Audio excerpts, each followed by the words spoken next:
First Corinthians chapter 7, what happens if the wife, you cannot get your spouse back? We're going to understand, because that is that case right now. In some cases that happens, yes. Their hearts get too hard, they're no more willing to forgive, and yet they claim themselves to be Christians. But we're going to see that God says to remain, God's going to say to remain what? Remain single, or remain unmarried, which means you're still married, you're not to go seek somebody else, you're to remain married and pray to get back together if it can happen. And I have another comment. God tells us to love, and I'm not going to tell you that love is easy. Love has to be shred abroad in our hearts. If it's not shred abroad in our hearts, we don't possess love of our own. It's like a miracle for us to love, even to love when we're treated bad, to pray for people when we're treated bad. The same thing is the same gospel. Even if the husband cheated, you're still supposed to forgive.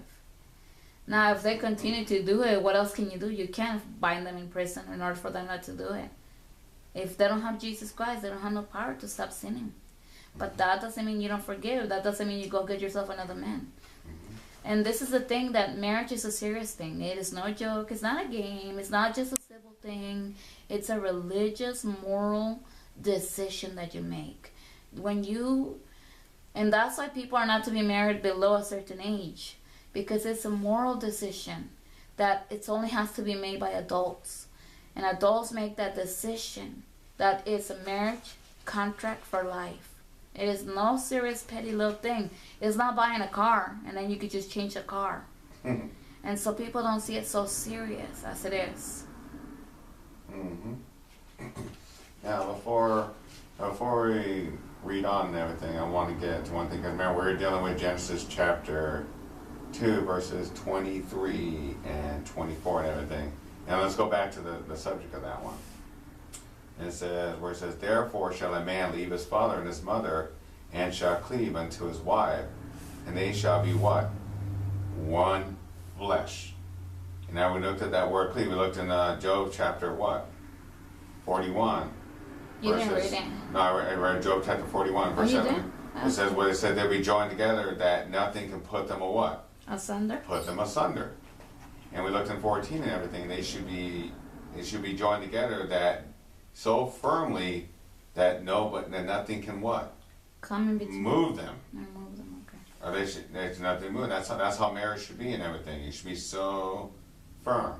And by the way, on that one, that should be because the Lord is the one help choosing your marriage and everything. Because we want to go off and try to look for our own wife without the Lord. Guess what? That's why there's so much divorce happening. Look at the story of Abraham. Look at the story of Abraham. Everything. Look at the story of ancient Israel when they did not follow the Lord. They went after extra marriage and everything. And guess what? There was a lot of unhappiness and everything. And then wives, she just read after what? The book of what? Hosea. God told Hosea to what? Marry a woman that's going to obviously commit adultery. God was showing an example there. He knew he was going to commit adultery. Hosea put her away. And what did he do? God tells him, no, go get back your wife, but love her as a love an adulteress. Means even though she committed adultery, love her so much that woman is going to be faithful, and you will be faithful unto her. Because that goes back to what? Malachi chapter 2, verse 14 through 16, and God says, I hate the putting away of one's wife. And even the most godliest person, when it comes to the situation, I understand it wouldn't be easy to experience that. Of course it wouldn't be easy, right? Because you will feel betrayed and you'll feel so many things, right? The flesh will be so offended, most definitely. But what I find amazing, even the most godly people, I've heard them, I've known that they say this: if my wife commits adultery, I will leave her. If my husband would cheat on me, I will leave him. So it's like, where in the world are they not understanding the words? They're not. They're lacking. Now you gotta understand with God in this one with ancient Israel. Now remember, God never married the nation of Israel. God in the Bible, if you look in Revelation, symbolic marriage. It's symbolic of a marriage. I mean, His love it basically the love of a wife as God had his love to the church. But God said that the only one in the end of the world, God says, I'm going to want Mary, New Jerusalem, come down as a bride adored for her husband. Which means God is his spouse will be the New Jerusalem. Not really, it's a typifying of a marriage and everything. God is going to have the New Jerusalem as his bride and everything. That's the new city, Jerusalem, and everything. And there's more to that one right now. But like, for example, when you look at God, and even then, we're going to look at other examples in the Bible and everything. God, with marriage institute, is used his relationship to what nation of Israel? Israel kept rebelling. They went after other gods. And God said, you committed adultery with me with all these other gods. But God kept what doing? Taking them back. Taking them back. And then many people say that God divorced the nation of Israel when he did what? Destroy the temple or he stoned Stephen. But that is not true. How can God divorce Israel? Because if anybody realizes, who started the Christian church? It was ultimately the nation of Israel. All the disciples were what? The Jews. Paul was from the tribe of Benjamin, if you read Revelation. The Christianity started from the Jews, was Jewish convert. It was basically a sect of Jews that broke off from the old ways of doing things and everything. It was basically it was the new Jews that started the Christian church. So ultimately God never divorced them. And now I want to read this one section right now. Let's go when it deals with this word clay that we found in Genesis chapter 2, verse 1. And we're almost wrapping this up and everything. This is very long because we have to do a lot of verses. Now in the story of Ruth, now anyone knows of the story of Ruth, this used to be read back in the days of marriage and everything. They used to do this story in the day of marriage. They used to read it during the marriage ceremony because it represents marriage and everything. This is about Ruth, and now remember Ruth. What's the story of Ruth? Ruth and everything was a Moabite woman. Naomi, which was a Jew and everything, she went into the land of Moab because of a drought, and she had 2 Moabite daughters that married her sons, and they died, and then she had to go back to the land of Egypt. The husbands died. Yeah, the husbands died. The 2 daughter-in-law, which were Moabite women, basically their husband died, and she heard that there was what? The drought was over in Jerusalem, and she went trekking back with Ophrah, and Ruth and Naomi went trekking back to Jerusalem, and only one went back with her. Let's see what happened with the one that went back with her. And it says, and they left their voice. This is Ruth chapter 1, verse 14. And they left up their voice and wept again, and Ophrah kissed her mother-in-law, but Ruth clave unto her. And that word clave is the same word cleave that's found in Genesis chapter 2, 14, when it says, you shall cleave and be one flesh. But he said, behold, thy sister-in-law is gone. Go back unto her people and unto her gods, and return after thou thy sister-in-law. So basically, Naomi said, go back to your sister-in-law. But look what Ruth says. And Ruth said, entreat me not to leave thee, or to return from following after thee. For whither thou goest, I will go. Whither thou lodgest, I will lodge. Thy people shall be what? My people, and thy God, my God. Where thou diest, I will what? Die. And where thou wilt bury, the Lord so unto me. More also, if aught but death part thee from me. Which means, Ruth said, where you go, I will go. Your God will be my God. Your people will be my people until what? Death do us part. There's the marriage institution right there. For richer or poorer, sickness or health, until death do you part. I don't know. I don't know if the wife wants to continue reading. Yes, I do. So I just read Genesis 1:28. This was even before the Sabbath was given. On the 6th day, God created man. Last of all the works, the animals were brought before him for him to name, but among them he found none help that was meet suitable for him. There was none that could be companion for him, so God took him from the side of his rib, which he built into a woman, and brought to him and recognized his counterpart. And Adam said, we read this Genesis 2:23 and 24. This is not bone of my bone, flesh of my flesh. She shall be called woman, because she was taken out of man. Therefore shall a man leave his father and his mother, and shall cleave unto his wife, and they twain, or they shall be one flesh. It was after the union of the man and woman had been blessed by God, that the commandment to be fruitful hath been given, that Genesis 1:31, God saw everything that he hath made, and behold, it was very good. And the evening and the morning were the 6th day. thinking the Sabbath and the seventh day, which God blessed for man's good. These two institutions, marriage and the Sabbath, came from Eden and belong to Eden in marriage, even as the Sabbath. Here we have that which, rightly understood, brings us closer to God in His working than anything else. True marriage brings men into close connection with the Lord, making them partners with Him in His work. In it we have the revelation of the mystery of Christ and His union with the church. That's exactly what we've been saying. The Apostle Paul, after quoting the words found in the 2nd chapter of Genesis, they shall be one flesh, as Ephesians 5:20, Ephesians 5:32, this is great mystery, but I speak concerning Christ and the church. And he says that husbands shall love their wives as Christ also loved the church, and that the husband should nourish and cherish the wife even as the Lord the church. And then not God died for His church?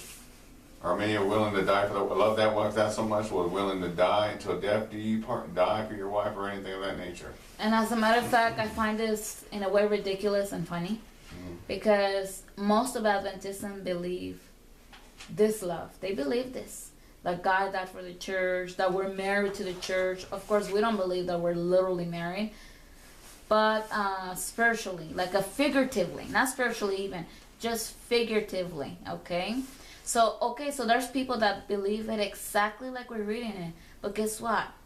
When this situation arises, what do? They completely forget all the scriptures that says that. And so what do? They divorce. And then they go and get married, just like it says in the book of Matthew and the book of Luke. In the days of Noah, they were married and getting into marriage. So it's like, if we don't study and read, we're going to be deceived. We need to ask God to give us that love to forgive people who commit adultery against us. Because adultery, it's something that can be forgiven through the grace and power of Christ. But we cannot experience it if we don't ask for it. Ask and it shall be given unto you, the Bible says. Ephesians 5:30, for we are members of His body and of His flesh and of His bones. Marriage is designed to teach us Christ's saving union with us. But the institution has been so perverted that as a general thing, it is not a true revelation of Christ. We must learn first from Christ what marriage ought to be. Amen.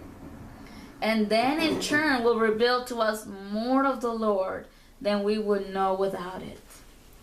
The observance of love, there is a world of instruction for us in the statement that even Christ pleased not Himself. Romans 15:3. He loved the church and gave Himself for it. Yet He does not force Himself upon any. He has an infinite and continuous longing for the response of His love.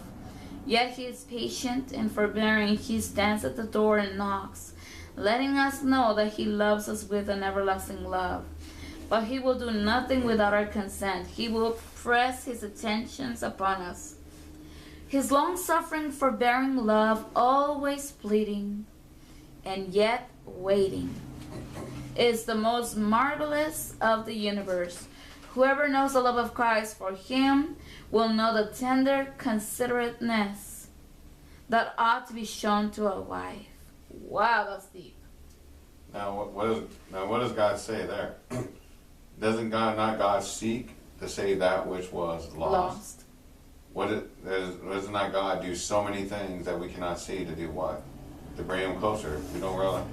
So that when a marriage is due, remember God uses example of what? The marriage, His love, or the marriage of a husband and wife to His love to the church. Now look what God does to His church. Amen. And everything. He seeks after them. He does all these things after man. He gave them the gift of the Spirit to bring them closer to Christ and everything. So now, are we going to be like Christ? Are we going to seek after the wife? Or seek after the husband. What does that mean to seek after the wife? And everything. It's now, should a husband try to please himself or please the wife? Exactly. And vice versa. Which means we should seek after our wife. Give her the attention. Give her the attention she would deserve as being your wife. Show her you love her. Do all those little things in life that matter. tell her she's beautiful, tell her you love her, tell her sweet things, compliment her when she does things for you and everything. Do all these things, and a wife will do what? It'll show you that you appreciate a wife. Now we haven't gotten to Proverbs yet, which, some of these things that they tell with the wife and everything. We're gonna get into this thing right now. And how you treat it, you respond back with the same treatment. Love begets love. If a couple is just fighting, then all they're gonna get is fighting. Yes. But there's victory in Christ. And as a matter of fact, can we read 1 Corinthians chapter 7? I will read just first Romans chapter 7, a few verses, and then you can read the other ones. So we're going to take a little pause on the book, and let's go ahead and go to our Bibles to the book of Romans chapter 7. We know that Paul was a godly man, right? So God inspired him to write these things in the book of Romans chapter 7. Verse 1, Know ye not, brethren, for I speak to them that know the law, how the law hath dominion over a man as long as he liveth. For the woman which had an husband is bound by the law. Which law? The royal law. Because the royal law tells us what? Thou shalt not commit adultery. So if we're not supposed to commit adultery, right? For the woman which had an husband is bound, notice that, bound by the law to her husband so long as he liveth. But if the husband be dead, she is loosed from the law of her husband. So the marriage stays as long as somebody has life. When they have no more life, they're dead, then that marriage covenant is dead, because it can only be with living people, not with dead people. So then, while if her husband liveth, she be married to another man, she shall be called a godly Christian woman? An Adventist? No. It says she be married to another man, she shall be called an adulteress. Let's go to 1 Corinthians chapter 7. We're closing. Yeah, 1 Corinthians chapter 7. We're going to get more in Romans chapter 7, eventually more. Hopefully next week we'll do more, yes. And it says, but if she departs, right here it says, in verse 10 it says, Unto a married I command ye not, but the Lord, this is the Lord, that not the wife depart from her husband, but if she depart, let her remain unmarried. Means if your husband has to depart from the wife, means that's the situation you're talking about. If you cannot get back together. What verse did you read, by the way? 1 Corinthians chapter 7, verses 10, 11. Okay. It says, let her remain, or be reconciled to her husband. This is the story of Hosea. Exactly. And let not the husband put away his wife. So the Lord command right now, be married until death do you part. But if you have to separate, remain unmarried, because you're still married to that first wife, as Romans chapter 7.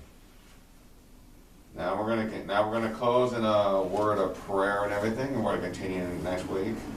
We're going to continue more with this subject. And if you guys have any questions, we're more than willing to answer. Go ahead and comment underneath the video. We're so happy if you will ask a question. Normally we don't get as much questions as we wish. So let's go ahead and have a word of prayer. Father in heaven, the marriage institution ultimately comes from you. So may we learn how the marriage institution is supposed to be. And the seventh commandment said, thou shalt not commit adultery. We need to find out how the marriage, and you govern that marriage institution. We need to abide by your rule unto it, not man. In your son Jesus' name, amen. Amen. Thank you so much. We'll see you until next time. Let us continue to seek the kingdom of heaven and Christ's righteousness. Bye-bye.